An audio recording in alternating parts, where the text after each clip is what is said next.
ಮತಾಂತರ ನಿಷೇಧ ಕಾಯ್ದೆಗೆ ವಿರೋಧ ವಿಚಾರವಾಗಿ ಮಾತನಾಡಿರುವಂತಹ ಸುನಿಲ್ ಕುಮಾರ್, ಮತಾಂತರ ನಿಷೇಧ ಕಾಯ್ದೆಯನ್ನು ಯಾಕೆ ವಿರೋಧ ಮಾಡಬೇಕು?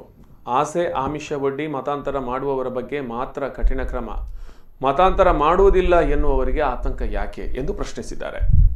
ಹಿಂದೂಗಳು ಕ್ರಿಶ್ಚಿಯನ್ ಧರ್ಮಕ್ಕೆ ಹೋಗುತ್ತಾರೆ ಎಂದು ಈ ಕಾಯ್ದೆ ತರುತ್ತಿಲ್ಲ. ಯಾವುದೇ ಧರ್ಮಕ್ಕೆ ಸೆಳೆಯಲು ಯಾರು ಆಸೆ ಆಮಿಷ ಒಡ್ಡಬಾರದು. ಮತಾಂತರ ಆಗಬೇಕೆಂದರೆ ಡಿಸಿ ಕಚೇರಿಗೆ ಅರ್ಜಿ ಹಾಕಿ ಕಾಯ್ದೆ ವಿರೋಧಿಸುವವರಲ್ಲಿ ಹಿಡನ್ ಎಜೆಂಡಾ ದುರುದ್ದೇಶ ಇದೆ. ಲವ್ ಜಿಹಾದ್ ಕುರಿತು ಕಾಯ್ದೆ ವಿಚಾರ ಅವರು ಪ್ರತಿಕ್ರಿಯೆ ನೀಡಿದರೆ ಸುನಿಲ್ ಕುಮಾರ್, ಈ ವಿಚಾರವನ್ನು ಕೂಡ ಮತಾಂತರ ಕಾಯ್ದೆಯಲ್ಲಿ ಸೇರಿಸಿದ್ದೇವೆ. ಮತಾಂತರವನ್ನು ದೂರದೃಷ್ಟಿಯಲ್ಲಿಟ್ಟುಕೊಂಡು ಮದುವೆ ಆಗಬಾರದು. ವಿಧಾನ ಪರಿಷತ್ತಿನಲ್ಲಿ ಕಾಯ್ದೆಗೆ ಅನುಮೋದನೆ ಪಡೆಯಬೇಕು. ಅದಕ್ಕೂ ಮುನ್ನೆ ಸುಗ್ರೀವಾಜ್ಞೆ ತರುವ ಬಗ್ಗೆ ಯೋಚನೆ ಮಾಡುತ್ತಿದ್ದೇವೆ. ಕ್ರೈಸ್ತ ಮಿಷನರಿಗಳನ್ನು ಉದ್ದೇಶವಾಗಿಟ್ಟುಕೊಂಡು ಮಾಡಿರುವ ಕಾನೂನು ಇದಲ್ಲ. ದೀನ ದಲಿತ ಹಿಂದುಳಿದವರ ಹಿತಕ್ಕಾಗಿ ಈ ಕಾನೂನು ಎಂದು ಹೇಳಿದರು.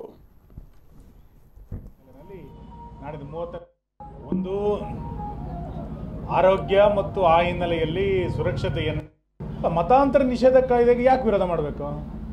ಆಸೆ ಆಮಿಷಗಳನ್ನು ಒಡ್ಡಿ ಯಾರು ಮತಾಂತರವನ್ನು ಮಾಡ್ತಾರೆ ಅಂಥವ್ರ ಬಗ್ಗೆ ಕಠಿಣ ಕ್ರಮಗಳನ್ನು ಈ ನಿಯಮಾವಳಿಗಳಲ್ಲಿ ನಾವು ಸೇರಿಸಿದೆ.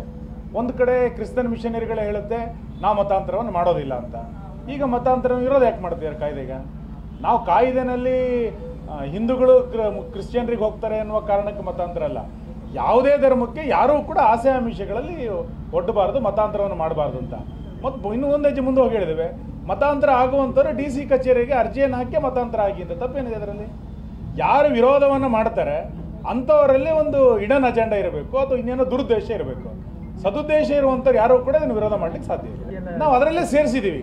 ಆ ಕಾನೂನಲ್ಲೇ ಪರೋಕ್ಷವಾಗಿ ಏನು ಹೇಳಿದ್ದೀವಿ ಅಂತಂದರೆ, ಮದುವೆ ಆಗಬೇಕಾದರೂ ಕೂಡ ಮತಾಂತರವನ್ನು ದೂರದೃಷ್ಟಿಯಲ್ಲಿ ಇಟ್ಟುಕೊಂಡು ಮದುವೆ ಆಗಬಾರ್ದು ಅನ್ನುವಂಥದ್ದನ್ನು ಕೂಡ ಅಲ್ಲಿ ಸೇರಿಸಿದೆ.